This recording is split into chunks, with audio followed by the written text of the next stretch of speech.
ሰላም ሰላም ቤተሰቦች እንዴት ናችሁ? በያላችሁበት ሰላማችሁ ብዝት ይበልልኝ። እንግዲህ አዳዲስ ነገሮች ተከስተዋል። ይቺን 2 ቀን ያላቀረብኩላችሁ እንግዲህ አዳዲስ ነገሮች የሉም ነበር። እንግዲህ አሁን ላይ አንድ መልእክት ተልኮልኛል ማለት ነው። እሱን ላደርሳችሁ ብዬ ነው። በጣም ወሳኝ ነገር ስለሆነ ነው፣ መስማት ያለባችሁ ነገር ነው። በተለይ ከአብርሃም እና ከሩታ ጋር ዳይሬክትሊ የተቆራኘ ነገር ስለሆነ በቅርቡ እንግዲህ እነሱም ቪዲዮ ይሰሩበታል። ቀድሜ ልንገራችሁ ብዬ ነው። ምክንያቱም ከዚህ በፊት ቀድሜ ስነግራችሁ ነበረ። ነገሮች አሁን ላይ ቪዲዮዎች እየወጡ ይገኛሉ። እንግዲህ እስካሁን ያወራናቸው ነገሮች አሁን ላይ ግልጽ እየወጡ ይገኛሉ ማለት ነው። ይህንንም ቀድሜ ልንገራችሁ ብዬ ነው። እንግዲህ ብዙዎቻችሁ እንደሰማችሁት ካሳለፍነው ሰኞ ጀምሮ በሩታ ቤት የሽምግልና ሰዓት ተይዞ ነበረ። በተለይ ጋሽዬ እዛው እያደሩ እንደሆነ ነግሬያችሁ ነበረ። እነ ሩታ ቤት ከሩታ ጋር እንዳሉ ነግሬያችሁ ነበረ ከዚህ በፊት ባለው ቪዲዮ ማለት ነው። እናም የተለያዩ ሽምግልናዎች እየተካሄዱ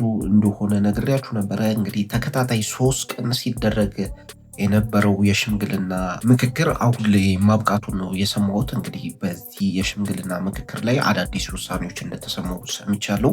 እነሱን የምነግራችሁ ይሆናል ማለት ነው። ቤተሰቦቼ እንግዲህ ከሩታ ጋር በተያያዘ ሩታ ምን አይነት ዲሲሽን ልትወስድ ትችላለች፣ በዚህ እርቅ ላይ ልትስማማ ትችላለች ብላችሁ ብዙዎቻችሁ ስትጠይቁ ነበረ። የኛም ጥያቄ እሱ ነበረ። ምክንያቱም የአብርሃም ድርጊቶች አሁንም አላቆሙም። ስለዚህ ይህንን እያየች ምን አይነት ውሳኔ ልትወስን ትችላለች? እርቁን ትቀበለዋለች? አትቀበለውም? ሽማግሌዎቹንስ ሪጀክት አድርጋ ትመልሳቸዋለች? አልፈልግም አልታረቅም ብላ ትመልሳቸዋለች? አብቅቷል ነገሮች አብቅቷል ብላ ትመልሳቸዋለች የሚለው ጥያቄ እንግዲህ ብዙዎቻችንን ሲያጠያይቅ ነበረ ማለት ነው። እንግዲህ በአሁኑ ሰዓትም ይሄ መልስ አግኝተናል ማለት ነው።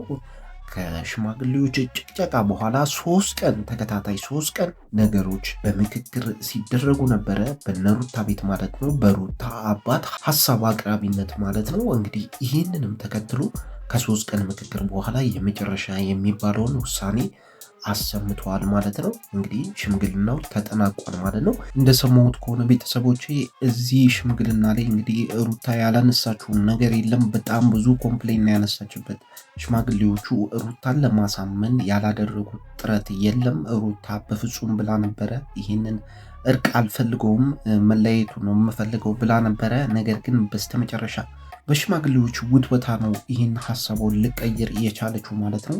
ሩታ ያላነሳችው ነገር የለም። በተለይ ከሄርሜላ ጋር ያለውን ነገር ሙሉ በሙሉ ዝግዝግ አድርጋ ነው የተናገረችው። ለሽማግሌዎች ያለውን ነገር ወንጀል ነው ስትል ነው የጠራችው። ወንጀል ፈጽሞብኛል፣ እኔ ላይ ሌላ ሴት ደርቧል ነው ያለችው፣ ቃል በቃል ማለት ነው። እንግዲህ ሩታ አልፈልግም ከሱ ጋር ትዳር መመስረት፣ በራሴ ብቻ መቆም ነው የምፈልገው ብላ ነበረ። ነገር ግን ከ3 ቀን ጭቅጨቃ በኋላ ሩታ ሀሳቧን ልቀይር ችላለች ማለት ነው። በዚህ ሽምግልና ላይም እንግዲህ የተሰሙ ውሳኔዎች አሉ። እንግዲህ ከመጀመሪያው ውሳኔዎች ስነሳላችሁ የሩታን ውሳኔዎች ነው። ሩታ ምን አለች የሚለውን ነገር ነው የምነግራችሁ ማለት ነው። ሁለቱን ቀን እንግዲህ ሩታ በእርቁ እንደማትስማማ ነው የገለጸችላቸው። አጠቃላይ ያሉትን ኮምፕሌኖች ለሽማግሌዎች ስታስረዳ ነበረ፣ ምን ሲያደርግ እንደነበረና በተለይ ደግሞ ከኤርሜላ ጋር ያለውን ግንኙነትና ሁኔታዎችን እንዴት አድርጎ ሲያከናውናቸው እንደነበረና ያለውንም ከኤርሜላ ጋር ያለውንም ሪሌሽን እንዳላቆመ በተለይ በጓደኞቹ በኩልም ያለውን በራሱ ውሳኔ እንደማይወስን የባህሪም ችግር እንዳለበት አጠቃላይ እንግዲህ አብጠርጥራ ለሽማግሌዎች ስታስረዳ ነበረ። በአጠቃላይ እንግዲህ ሩታ እርቁን እንደማትቀበልና በራሷ ብቻ ልጇን ማሳደግ እንደምትፈልግ ለሽማግሌዎች ገልጻለች ማለት ነው። እንግዲህ 2 ቀን በጭቅጨቃ ነው ያለፈው ማለት እንችላለን። ነገር ግን 3ኛው ቀን ላይ የተለየ ነገር ነው የተሰማው ቤተሰቦቼ። እንግዲህ 3ኛው ቀን ላይ ሩታን ወደ ማሳመኑ ሄዷል ማለት ነው። እንግዲህ ሩታ አጠቃላይ የወሰነችው ውሳኔ ፕሪኮንዲሽኖችን ወይም ደግሞ ቅድመ ሁኔታዎችን በማስቀመጥ ነው ሽማግሌዎቹን የሸኘችው ማለት ነው። ምንድነው ያሉት ቅድመ ሁኔታዎች? እንግዲህ አብርሃምን መጀመሪያ ማየት እፈልጋለሁ። ተሻሽሏል የምትሉ ከሆነ ወይም ደግሞ ለዚህ ትዳር ይመጥናል ወይም ለዚህ ትዳር ከዚህ በኋላ ብንታረቅ ይሆናል የምትሉ ከሆነ ቀድሜ ማየት እፈልጋለሁ፣ ጊዜ ያስፈልገኛል፣ መጀመሪያ መሻሻሉን አይቼ ነው ውሳኔዎችን የማሳውቃችሁ በማለት ነው ለሽማግሌዎቹ የመለሰችው ማለት ነው። በአጠቃላይ እንግዲህ በሶስተኛው ቀን ላይ እርቁን እቀበላለሁ። ነገር ግን ቀድሜ ልጁን ማየት እፈልጋለሁ። መሻሻሉንና አለመሻሻሉን ከሄርሜላም ጋር ሆነ በአጠቃላይ በባህሪ ያለውን ነገር መሻሻልና አለመሻሻሉን አይቼ ነው እርቁን የምቀበለው። ዝም ብዬ ወደ እርቅ መግባት አልፈልግም በማለት ነው ለሽማግሌዎች የመለሰችው ማለት ነው። እንግዲህ ሩታ በከፊልም ቢሆን እርቁን ተስማምታለች። ነገር ግን ሙሉ በሙሉ እርቁ ላይ ስምምነት አላደረገችም ማለት ነው። ወይም እርቅ ይካሄድ ብላ ውሳኔ አልሰጠችም ማለት ነው። በእንደዚህ አይነት መልኩ ነው ሽምግልናው የተቋጨው ማለት ነው። እንግዲህ ሌላው በሽማግሌዎች የተወሰነው ውሳኔ አብርሃምን ማናገር እንደሚፈልጉ ነው የተናገሩት። አብርሃምን አግኝተው ማናገር እንደሚፈልጉና ሩታ የምትላቸውን ቅድመ ሁኔታዎች እንዲያሟላ እንደሚጠይቁትና ሙሉ በሙሉ ወደ ቡታጅራ እንዲመጣና ማናገር እንደሚፈልጉ ነው የተናገሩት። እንግዲህ በሽማግሌዎች በኩል ያለው ውሳኔ አብርሃምን ቀጣይ ማናገር ነው ማለት ነው።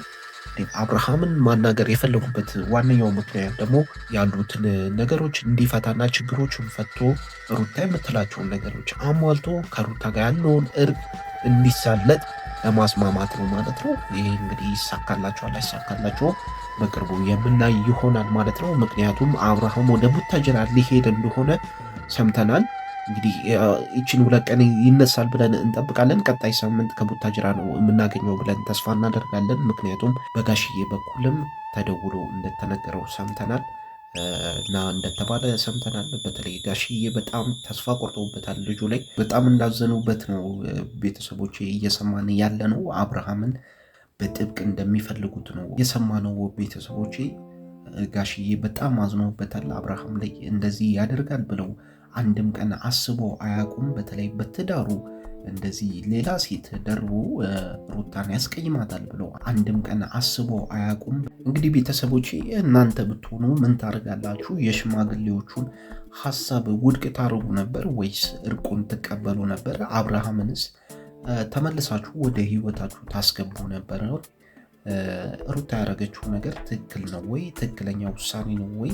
ይሄንን እስቲ ኮመንት ሴክሽን ላይ አስቀምጡልኝ። ምክንያቱም በጣም አሳሳቢ የሆነ ለብዙ ሰዎችም ትምህርት ይሆናል ብዬ ነው የማስበው። በተለይ የሩታና የአብርሃም ህይወት አሁን ባልተጠበቀ መንገድ አንዴ ከወሰነች በኋላ ተመልሳ ደግሞ አሁን የእርቅ ደረጃ ላይ ደርሳለች ማለት ነው። ያው እንግዲህ ይታወቃል ትዳር ላይ መጣላትና መታረቅ ያለ ነው። ነገር ግን የእነ አብርሃም ለየት የሚያደርገው ነገር ተፋተናል ብሎ ሁለቱም እንግዲህ ለየቅል አድርገው መንገዳቸውን አሁን ደግሞ በሽማግሌዎች ተመልሶ አንድ ሊሆኑ ተቃርበዋል ማለት ነው።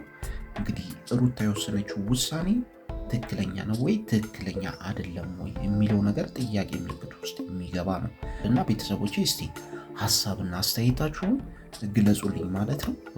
ምክንያቱም ለብዙ ሰዎች ትምህርት ሊሆን ስለሚችል ብንማማርበት ጥሩ ነው። የብዙ ሰው ሀሳብ መፍትሄ ስለሚሆን እንግዲህ የተለየ ሀሳብም ካለ እንድንሰማው ያክል ነው ማለት ነው። እንግዲህ በአጠቃላይ ያው የእሷ ውሳኔ ነው። እንግዲህ ማንም ሰው ጣልቃ ሊገባ አይችልም። የእነሱ ህይወት ነው። እንግዲህ መወሰንም አለመወሰንም የእሷ ውሳኔ ሆኖ ሳለ ነገር ግን ይሄ ነገር በእኛ ላይ ቢያጋጥም ምን አይነት ውሳኔ ልንወስን እንችላለን? ሽማግሌዎችን አይሆንም ብለን እንመልሳለን ወይስ? እንግዲህ ስትጨቀጨቁ 3 ቀን እንደፈጀ ነው የሰማነው። እንግዲህ 3 ቀን ሙሉ ሀሳቧን ለማስቀየር ሲጨቀጭቋት ነበረ ማለት ነው። እንግዲህ የሽማግሌ ምክር አንዳንዴም ሪጀክት ማድረግ ይከብዳል። ሼምም ስለሚይዛችሁ ብዙ ነገር ብዙ ጫናዎች ስላሉ እንዴት አድርጋችሁ እንደምትመልሱ ላታውቁ ትችላላችሁ። ነገር ግን ትዳር ላይ ሲሆን ደግሞ ቆፍጠን ማለት አለባችሁ። ያም ነገር አለ። በይሉንታ መለሳለሁ የምትሉት ነገር አይደለም። ይገባኛል። በሩታ ቤተሰቦችም ጫና እንዳለ ይገባኛል። ነገር ግን መጠየቅ ስላለበት ነው እና ቤተሰቦቼ እስቲ ያለውን ነገር እንጠያየቅበት። ለማንኛውም ቤተሰቦቼ እንግዲህ ያለው ነገር ይሄ ነው። ከቡታጅራ ያለው ነገር ይሄ ነው። እንግዲህ ኔክስት ዊክ ጀምሮ እንግዲህ የሽማግሌዎችን ደግሞ በአብርሃም በኩል ያለውን ነገር ያሰሙናል ብዬ አስባለሁ። እንግዲህ ሩታና አብርሃም የመጨረሻው እርቅ ሊያደርጉ ጥቂት በጣት የሚቆጠሩ ቀናቶች ይቀራሉ ማለት ነው። እንግዲህ ፋይናሊ ሁለቱ ታርቀው የምንሰማበት ጊዜ ያምጣለን ነው የምንለው። ከሄርሜላ ጋር ያለውን ግንኙነት ሙሉ ያቋርጣል ብዬ አስባለሁ። ያለበለዚያ ግን አሁንም እንግዲህ ሁለቱንም ይዤ እሄዳለሁ ካለ እንዴት ይሆናል? ቤተሰቦቼ የሆነ ለመወሰንም ለማሰብም ትንሽ ይከብዳል። እናንተ በእነሱ ቦታ ብታስቀምጡ ራሳችሁን ምን አይነት ውሳኔ ልትወስኑ ትችላላችሁ የሚለው ነው አሁን አጠያያቂው። ምክንያቱም ግራ ነው የሚገባችሁ፣ ቀላል የሚሆነው ሆኖ አይታየኝም።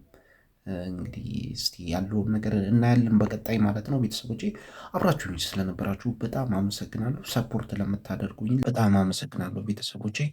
ሰላም